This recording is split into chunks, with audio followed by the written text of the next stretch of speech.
దాంట్లో భాగంగానే 24 స్థానాలు 3 పార్లమెంట్లు ఫిక్స్ అయిపోయాం.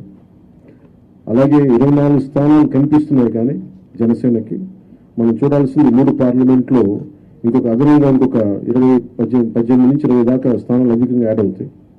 సో దాదాపు ఒకలా చూస్తే జనసేన అందరూ అనుకున్నట్టుగా ఒక 40 స్థానాల్లో పోటీ చేస్తున్నట్టు లెక్క, 3 పార్లమెంట్తో కలుపుకొని.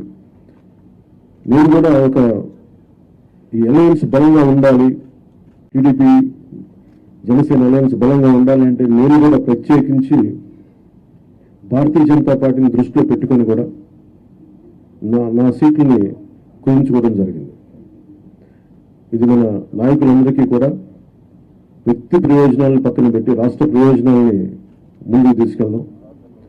ఓటు ట్రాన్స్ఫర్ అయిన రోజున ఎవరైతే త్యాగాలు చేశారో, ఎవరైతే కష్టపడి పనిచేశారో ప్రతి ఒక్కరికి పేరు పేరున ఈ సభావేదిక మీదుగా నేను తెలియజేసుకుంటా ఉన్నాను. ప్రతి ఒక్కరికి మీ ప్రతిభతోటి, మీ సమర్థతతోటి, మీ అనుభవం ఎలా ఉందో దానికి తగ్గ ప్రతిఫలం ఉంటుంది. భవిష్యత్తులో పదవులు మన ప్రభుత్వం స్థాపించిన వెంటనే ఎలాంటి పదవులు మీ సమర్థతకి, మీ ప్రతిభకి తగ్గట్టుగా ఖచ్చితంగా మీకు అండగా ఉంటామని తెలియజేసుకుంటూ, ప్రతి జన సైనికులకి, ప్రతి వీర మహిళలకి, ప్రతి జనసేన మద్దతుదారులందరికీ కూడా మన ఓటు టీడీపీకి వెళ్ళటం ఎంత ముఖ్యమో టీడీపీ ఓటు కూడా మనకు రావడం అంతే ముఖ్యం. జనసేన ఓటు ఖచ్చితంగా టీడీపీకి ట్రాన్స్ఫర్ అయితేనే ఈ రాష్ట్రం చాలా అద్భుతంగా ఉంటుంది. ఎట్టి పరిస్థితుల్లో కూడా ఓటు ట్రాన్స్ఫర్ అనేది ఖచ్చితంగా జరగాలి.